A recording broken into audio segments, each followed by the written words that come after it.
안녕하세요. 박종현 변호사입니다. 네, 오늘은 저번 시간에 이어서 경매 기본 용어 좀 진행을 할 건데, 여기서 나오는 이제 특수물건도 사실 기본 용어예요. 기본 용어인데, 다만 어떤 게 있을까요? 심도 있게 하려면 사실 끝도 없이 할 수 있어요. 예를 들면 오늘 할 유치권 같은 거도 이제 간단하게 설명하고 넘어가겠지만, 뭐 유치권 같은 것도 막 사실 자세하게 설명하려면 저희가 막 판례를 뭐 끝도 없이 설명할 수도 있겠죠. 기본적인 개념하고 아웃라인만 잡으신다, 이렇게 이제 생각을 해주시면 될 것 같아요. 자, 한번 좀 볼게요. 자, 오늘은 저번에 이어서 저번에 여기까지 했었죠. 자, 일단은 생각을 해보실 게 전세권하고 임차권이 있어요.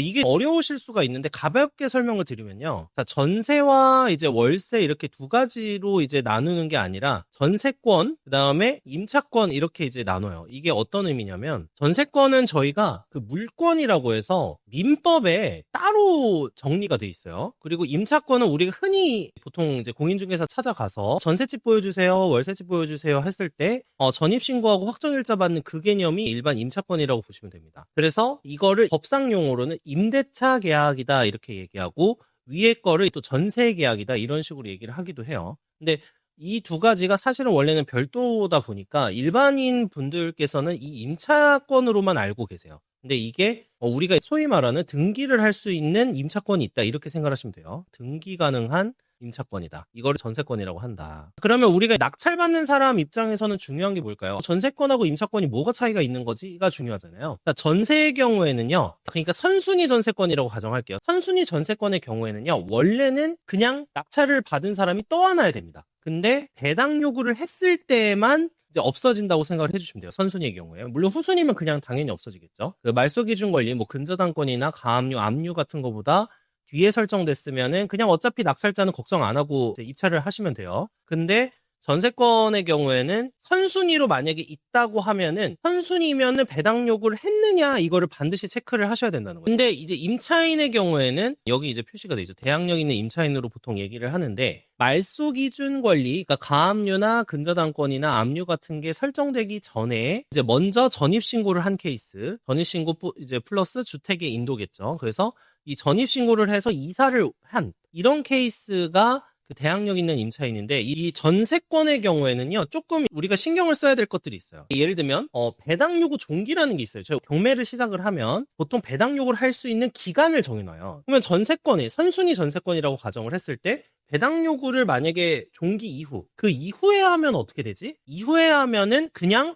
배당 요구를 안 한 게 돼요. 배당 요구를 안 한 게 돼서 그냥 떠안게 되는 거예요. 그 이후에 뭐 갑자기 배당 요구 하겠다 아무리 얘기해도 소용이 없어요. 자, 그 다음에 만약에 선순위 전세권이긴 해. 자, 선순위 전세권이긴 한데 이 사람이 경매를 신청했다고 볼게요. 자, 이 사람이 경매를 신청을 하게 되면은 보통은 경매를 신청했으니까 이걸로 내가 돈을 받겠다라고 의사표시를 한 걸로 보통 보거든요. 임차인으로서도 대항력이 있고 그 다음에 전세권도 있었다. 근데 전세권에 기해서 배당 요구를 했어요. 우리나라 판례에서는 전세권자로서도 인정하고요. 그 다음에 임차권자로서도 인정을 해요. 그래서 배당 요구를 하는데 원래는 그 두 가지를 다 할 수가 있어요. 그러니까 임차권자로서도 할 수도 있고 선순위 전세권자로도 할 수가 있는데 그러면 예를 들면 전세권은 배당 요구를 했는데 임차인으로서 배당 요구는 안 했어요. 그러면은 어떻게 될까요? 선순위 전세권자로서는 배당 요구했으니까 전세권은 없어지겠죠. 두 개가 다 성립해 있는 경우에는 뭐 하나만 배당 요구했다고 나머지도 그냥 자동으로 그러면 없어지는 거냐? 그렇지 않을 수 있다는 거죠. 판례 중에 어떤 게 있냐면은 임차인이 전세권자로서 배당 요구를 안 한 거예요. 그러니까 전입 신고를 하고 이걸로는 배당 요구를 했는데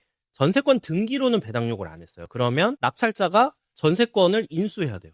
선순위 전세권을 인수하는 그런 상황들이 됐어요. 그래서 이런 이제 전세권과 관련해서 요 정도를 조금 이제 조심을 하시면 된다. 그러니까 배당 요구를 했냐 안 했냐가 되게 중요하다. 이거를 반드시 체크를 해야 된다. 배당 요구를 했다라고 하면 없어지고 배당 요구를 안 했으면은 안 없어지는 거예요. 선순위 전세권의 경우. 물론 말소 기준 권리 보통 근저당권이나 이런 가압류보다 뒤에 설정된 전세권은 무조건 어차피 없어져요. 없어지는데 선순위만 그렇게 된다. 이렇게 이제 생각을 해주시면 돼요. 그 다음으로 보면은 요 임차인만 체크할게요. 전입신고랑 주택의 인도를 말소 기준 권리보다 먼저 한 케이스죠. 자, 그것만 이제 기억을 해주시면 돼요. 그러면 뭐가 된다? 그냥 한마디로 낙찰자가 대항력 있는 임차인의 보증금을 떠안는다. 자, 요거까지만 딱 생각을 해주시면 됩니다. 여기에 이제 좀 하나 더 있긴 해요. 자, 임차권 등기라는 개념이 있는데요. 보통 저희가 막 보증보험이나 이런 데서 이제 전세보증금 대신 지급을 하면 다 임차권 등기를 하라고 하는데, 이게 뭐냐면, 임대차 계약이 끝났는데, 돈을 못 받았어요. 그러니까 이제 전세금을 못 받았어요. 그런데 내가 다른 데 이사를 가고 싶어. 그러면은 임차권 등기를 해놓고, 그러니까 이렇게 되면은 그 전입신고를 계속 하는 걸로 유지가 되거든요.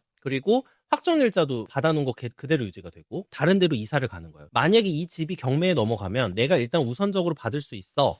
이렇게 하면서 다른 집에서 살고 있는 그런 상황들을 만들어주기 위해서 이 임차권 등기 제도를 두었습니다. 자, 그 다음에 이제 등기부상 권리라는 게 있어요. 여기 보면 뭐 선순위 가등기, 선순위 가처분, 예고 등기 뭐 등등등이 있는데, 자, 이게 이제 조금 복잡해요. 그래서 요거는 정말 간단하게만 설명할게요. 자, 가등기라는 거 뭐냐면 이제 보통 두 가지가 있어요. 하나는 담보 가등기라는 게 있고요. 하나는 순위 보전을 위한 가등기. 그냥 일반 이제 보통 등기를 치기 전에, 내가 이거 좀 그냥 뭐 바로 행사만 하면 등기 칠 수 있어, 이렇게 하기 위해서 가등기를 해놓는 그런 케이스들이 있는데, 이렇게 두 가지 중에서 선순위 가등기가 있으면 그냥 이렇게만 생각을 하시면 돼요. 안 없어집니다. 안 없어진다. 그러니까 초보자분들은 건드리면 아직은 안 되는 물건이에요. 근데 저희 같은 변호사들이 사건을 처리할 때는 이런 게 이제 사실 수익이 크게 돼요. 자, 어떤 거냐면, 자, 저 가등기가 보통은 예를 들면 이제 제일 대표적인 게 뭐 매매 예약, 뭐 증여 예약, 을 위한 뭐 가등기 이런 식으로 둬요. 근데 이게 뭐냐면 그 가등기를 설정을 해놓으면은 뭐 그러니까 매매 계약을 체결을 했는데 이게 예약을 할 수가 있거든요. 매매 예약이라는 게 가능한데 그렇게 해놓고 가등기를 해놓는 거. 다른 사람하고 갑자기 그 집 파는 사람이 거래를 한 다음에 그쪽에 넘길 수 있잖아요. 이런 거를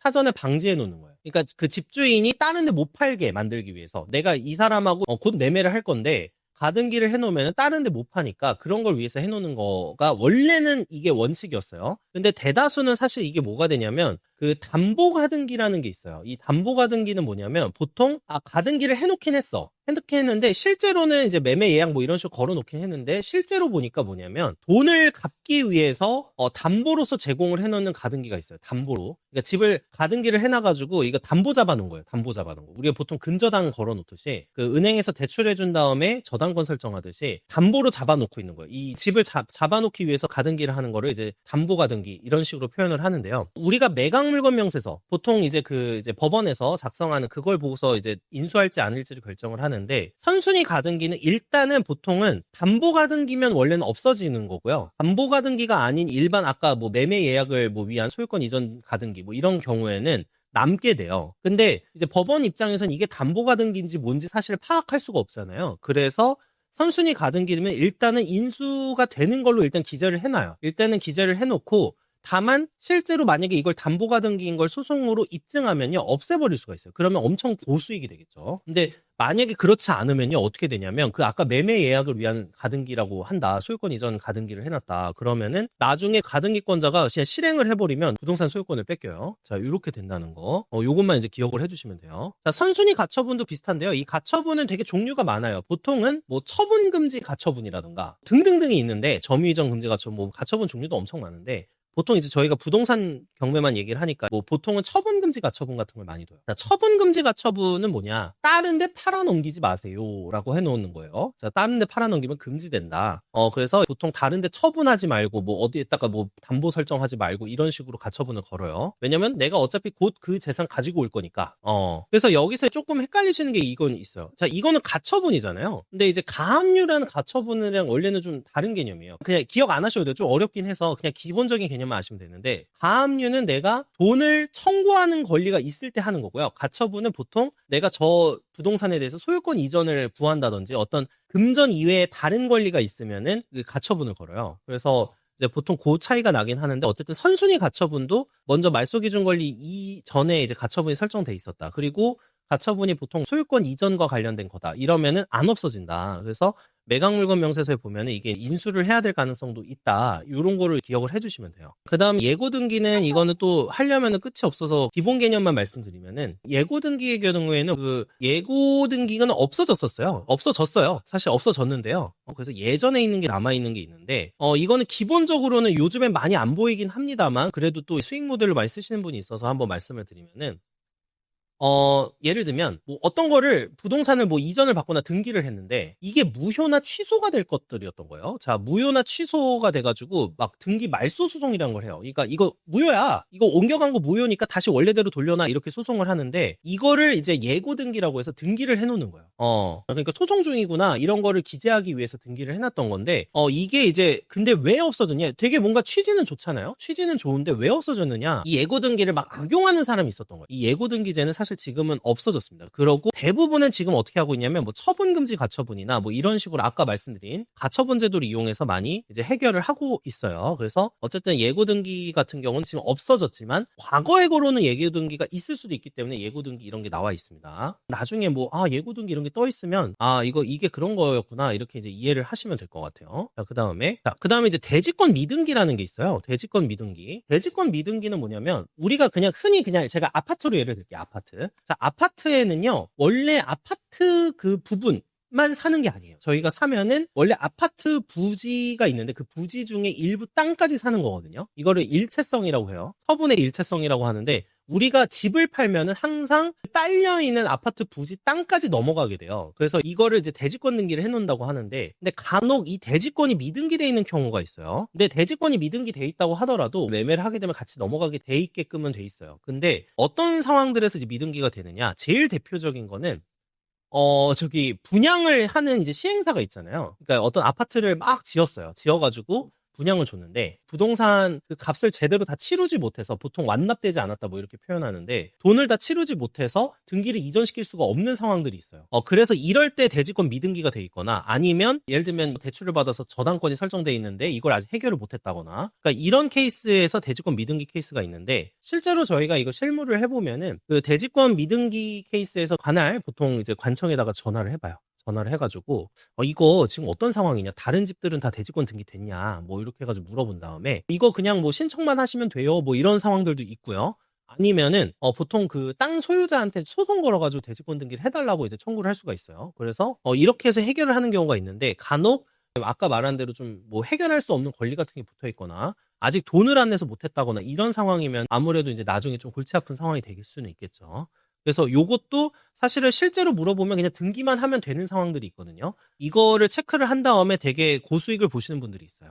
요 정도만 있으면 되고. 자, 그 다음에 토지 별도 등기 있는 물건. 토지가 아직 따로 또 등기가 있는 상황인 거예요. 원래는 그냥 건물에 등기가 돼 있어야 되는데 토지 별도 등기가 돼 있으면은 토지의 문제가 해결이 되지 않은 거죠. 토지 별도 등기 같은 경우에는요. 제일 대표적인 게 그냥 아파트를 계속 예로 들게요. 일단 집합 건물이라고 표현하는데 아파트 같이 이렇게 있는데 토지에가 아까 제가 대지권 미등기가 대지권에 뭔가 해결이 안 돼가지고 그 원래 아파트는요. 아파트 그 몇 호 이런 거를 등기를 떼면은 거기에 대지권 등기가 떠요. 근데 아직 대지권이 미등기가 된 케이스 아까 돈을 안 냈거나 이래가지고 아직 미등기된 케이스가 있다고 했잖아요. 근데 토지 별도 등기도 비슷해요. 이 토지 별도 등기는 결과적으로는 뭐 예를 들어 아파트다. 아파트 땅이 이제 원래는 대지권이라고 제가 표현을 했는데 땅이 대지권을 표시가 되고 그냥 토지 등기는 없어져요. 원래 없어져야 돼요. 이제 아파트가 되면. 그러니까 아파트의 몇 호에 거기 대지권 표시로 뜨는 거지 대지권을 따로 해서 토지를 따로 등기를 해놓을 수가 없거든요. 근데 토지에 관해서 이제 아직도 등기가 남아있는 경우를 얘기해요. 토지에 무슨 뭐 가처분이 걸려 있거나 토지에 근저당 같은 거 그러니까 저당권 같은 게 있거나 아까 말씀드린 그러니까 그런 케이스에서는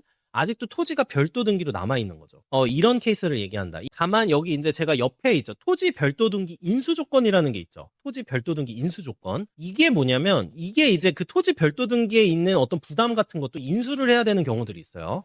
그러니까 이거가 인수가 되는 경우가 이제 있다. 그래서 이것도 매각물건 명세서에 보통 뭐 구분지상권 설정 등기는 말소되지 않고 뭐 매수인이 인수함이라든지 뭐 몇 번 등기는 뭐 말소되지 않고 인수함, 토지 별도 등기가 있는 케이스에서 인수를 하게끔 하는 그런 케이스들이 있다. 그래서 요것도 이제 한번 보시면 될 것 같습니다. 대지권 미등기는 아파트 그 등기를 뗐는데 대지권이 아직 등기가 되지 않은 거예요. 자, 그다음에 이제 간단하게 이제 볼게요. 그냥 이제 유치권이라는 게 있어요. 자, 유치권. 자, 유치권이라는 거는 어떤 건물에 제일 대표적인 게 공사하신 분들이거든요. 근데 이거 공사 대금을 못 받은 거예요. 그래서 그 건물을 잡고 있는 거예요. 다른 사람들 못 쓰게. 그래서 이제 이걸 유치권이라고 하는데 그냥 한마디로 전당포에다가 물건 맡긴다고 생각하시면 돼요. 물건을 맡겨가지고 돈을 받아왔잖아요. 그러면은 그 전당포 주인은 내가 돈을 빌려줬으니까 담보를 잡으려고 하잖아요. 그 담보를 물건으로 잡고 있는 거죠. 그거를 이제 건물로 옮기면 유치권이라고 생각을 하시면 됩니다. 그래서 이 유치권 관련 분쟁들도 굉장히 많은데 이 유치권이 허위인 경우가 상당히 많아요. 그래서 이거를 없애면서 큰 돈을 버시는 분들도 있어요. 제가 사실 최근에 제가 봤던 물건 중에서도 땅이 있는데 이게 허위 유치권 같았거든요. 근데 아니면 허위 유치권까지는 아니어도 유치권이 사실은 성립하지 않는데 법을 잘 모르시는 분들이 그냥 유치를 하고 있는 경우들도 있어요. 그래서 유치권 이런 것도 되게 고수익 모델 중에 하나다. 이 정도만 이제 이해를 하시면 되겠습니다. 자, 그다음에 이제 법정지상권이라는 게 있는데요. 이 법정지상권은 뭐냐면 내가 토지가 있어요. 토지가 있는데 그 땅하고 건물의 주인이 달라진 케이스예요. 그래서 이제 뭐 법정지상권에 뭐 관습법적 법정지상권 무슨 뭐 일반 법정지상권 막 여러 가지가 있는데 이런 건 지금 모르셔도 되고요. 지상권이라는 개념만 아시면 돼요. 법정지상권이 있는 물건 같은 경우에는 사실 뭐 예를 들면 땅 지료로 그냥 받아가지고 계속해서 이제 수익을 얻으시는 분들도 있고요. 만약에 법정지상권 지금 보시면 여지 있는 물건 뭐 검색한다고 돼 있잖아요. 만약에 법정지상권이 성립 안 한다. 그럼 건물을 밀어버릴 수 있겠죠. 그래서 이 토지를 이제 내 마음대로 사용을 하게 되는. 당연히 이제 보셔서 아시겠지만 이런 유치권이나 법정지상권 같은 게 있으면 뭐가 된다? 싸다. 네, 싸다. 이 정도만 기억하시면 돼요. 자, 그다음에 이제 분묘기지권이라는 게 있어요. 자, 분묘기지권. 자, 그래서 분묘기지권은 지상권과 비슷한 느낌인데 위에 묘가 있는 거예요. 그래서 이 묘가 있는 그 지역을 이제 쓸 수가 없는 거예요. 땅 주인이 마음대로. 이 분묘기지권이 성립을 하면. 그래서 이것도 땅값이 싸져요. 그래서 이제 막 묘를 이전하는 걸로 합의를 보고 막 뭐 여러 가지 이제 조치를 하는데 아니면 분묘기지권이 미성립이다. 그럼 소송을 걸겠죠. 그래서 이제 이런 식으로 되고 자, 그다음에 이제 요거 나머지 이 네 가지는 일단은 지금은 아실 필요 없어서 일단 요것만 기억을 해 주시면 돼요. 자, 일단 지분 입찰 물건이다. 요게 이제 꽤 요것도 수익 모델 중에 하나인데요. 자, 우리가 흔히 말하는 공동명의라는 게 있어요. 공동명의. 예를 들면 제일 대표적인 게 부부가 2분의 1씩 소유하는 거예요. 2분의 1씩. 그쵸? A 남편, 뭐 B 아내라고 하면은 남편과 아내가 2분의 1씩 소유를 하는 거죠. 자, 이렇게 되는 케이스를 공유 지분이라고 해요. 공유하고 있다. 그래서 공유로 2분의 1씩 갖는 경우. 그리고 제일 대표적인 게 상속이거든요. 이게 어떤 아버님이나 어머님이 돌아가시는 거예요. 그래서 자식들이 물려받았어요. 근데 이제 자식들이 나눠서 갖고 있는 거죠. 그 법정 상속분대로. 그래서 나눠서 갖고 있으니까 이걸 어떻게 처리하지 하다가 예를 들면 이런 거예요. 자, 부부 2분의 1 이렇게 해서 A라는 사람과 B 배우자가 있었어요. 자, 근데 A가 뭔가 사업을 하다가 힘들어졌어요. 그래서 A한테 받을 돈이 있는 C라는 사람이 A한테 돈을 청구를 해요. 그러고서 이겼어요. 이기면 이 지분을 이제 경매에 넘기는 거예요. 근데 그러면은 이런 의문이 드실 수 있어요. B 건은 왜 안 돼? 부부는 일심동체인데. 안 돼요.